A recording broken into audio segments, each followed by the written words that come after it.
Sveiki žiūrovai, šį kartą ypatingas epizodas. Važiuojame į Šiaulėnus pas visų laikų mylimiausią Lietuvos žemės ūkio ministrą Igną Hofmaną, kuriam pristatėm John Deere 8 serijos traktorių. Tai važiuojam, pasižiūrėsim ūkį ir patį traktorių. Kai vežam, kai pristatėm, kaip nusivarinėja nutralo. Pasižiūrėkite. Mane kiekvieną kartą čia apsilankius, tiksliau, ne kiekvieną kartą, pirmą kartą, kai čia atvažiavau, atsimenu, tokia šilta diena, ramus oras ir toks užburiantis kmynų kvapas. Galvoju, iš kur čia taip kmynais kvepia, net mašina dar neišlipus kvepėja. Tai pasirodo, kad čia kvepia iš čia. Tai Tikrai taip. iš kur čia tas kmynų kvapas, Ignai? Tai valom kmynus šitam sandėly, tai va ir kmynų kvapas. Su va šitom valymo mašinom. Tai čia Aišku, dalis kmynų dar ir lieka, kol išvažiuoja. Taip, ir aš pats auginu. tokia Ne. visai jau nestandartinė. Tokia sudėtingesnė. O šiaip jeigu paėmus, kol tas kmynas nuo lauko iki duonos ateina, kiek kartų reikia paimti, padėti, išpilti, įpilti, sudėti? Nu, yra. Tikrai nepalyginsi su kokiais kviečiais. Mes pradžioj džiovinam aruodę. Aruodų supilam tokiu gan paprastu būdu, mažai mechanizuotu. Tada vežam iš aruodų, tada išdžiovinę, tada valom, nu valyti labai priklauso nuo užterštumo.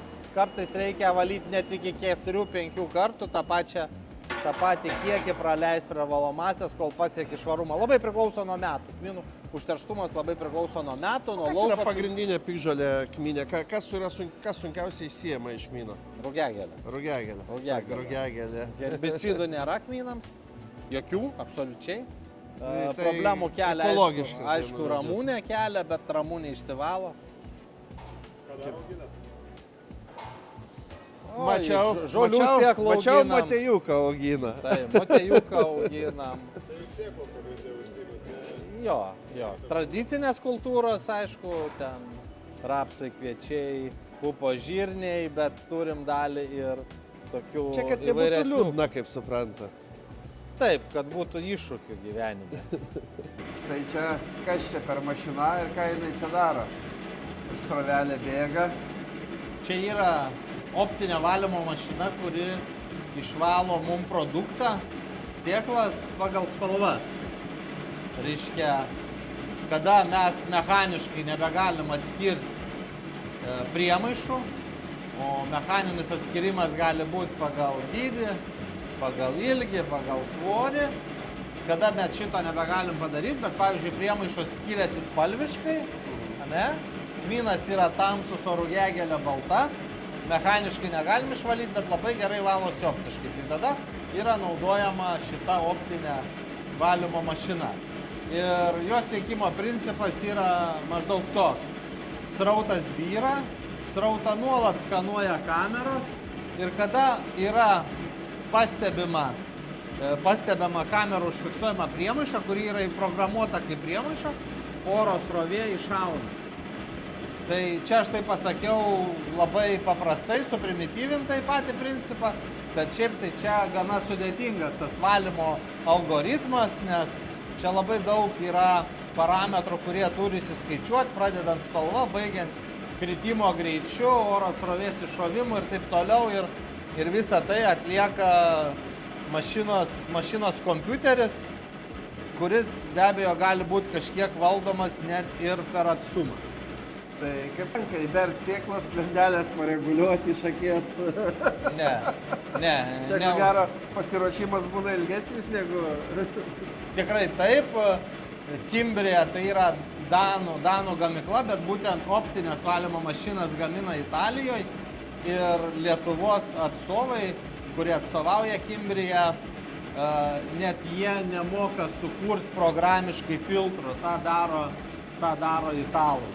Taip vidutinė turbūt kaina yra koks 130. Bet taip ir nepasakyk, kiek ta optika kainuoja. Optika kainavo, man atrodo, 97 tūkstančius. Plus reikėjo pasidaryti bunkerį, plus visas montavimas, ta prasme pakėlimas. Tai 100 neužteko. Kaštai ir reikia kompresoriaus, specialaus reikia kompresoriaus. Tai dar kompresorius kainavo 7.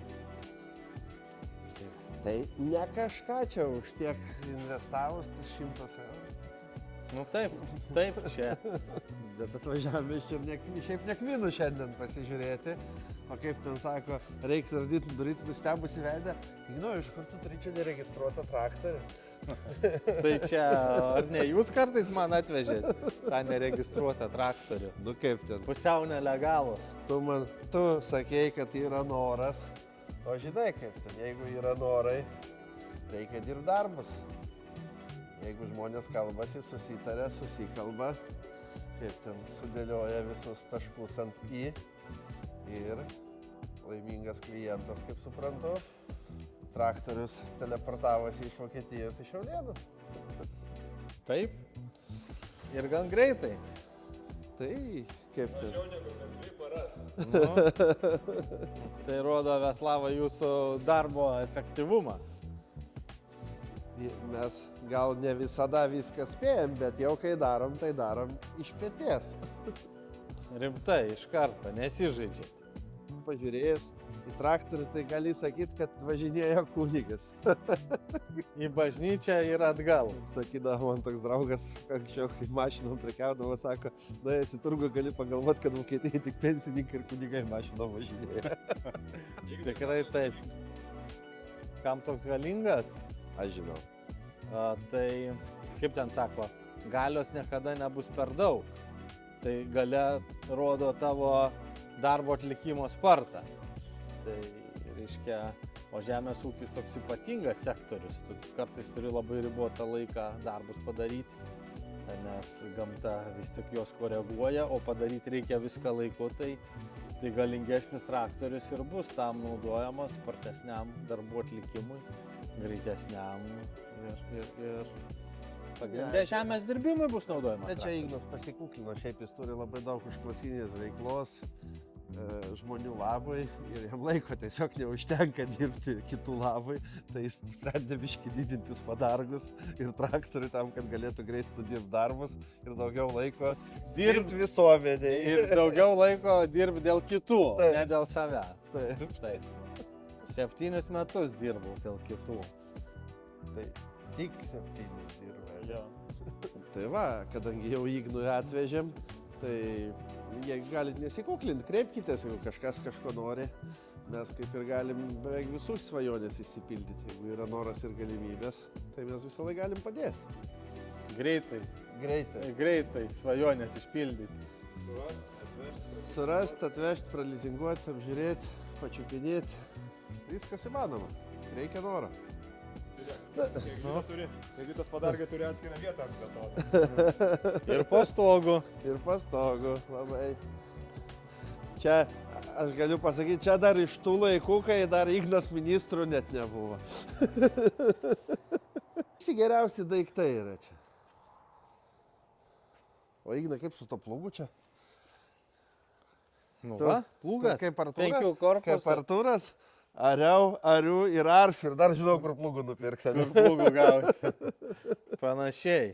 Kancela daug dirba. Nu kaip daug, pagal mano ūkį nemažai. Kaip mes jį nupirkom, kiek dabar turbūt 3 metai. Jau praėjo, ar dabar 3. Nu, žodžiu. Tai 2 sezonus tai pilnai, tai visos pakelės, griovių šlaitai, kiek jis pasiekia, negamybiniai plotai. Dar kur reikia numulčiuoti, tai dirba. Šitas daiktas dirba, tarp kitko, mano mėgstamas padargas. Labai gerai tinkantis kontrastas geras. Prieš ir po. Aš irgi labai mėgstu dirbti, kai dėl ko man ne visai nautilas patinka, nes jeigu važiuoji per ražieną, praktiškai niekas nepasidaro, toks jauties, kad nieko nepadarai. Atrodo, nepadarytas darbas. Tai man visą laiką arimas, aš kažkada irgi sakydavau, kad aš ariau, viskas arsiu iki smertės, bet kažkaip pasikeitė šitą vietą. Kaip ten derliai padarė savo.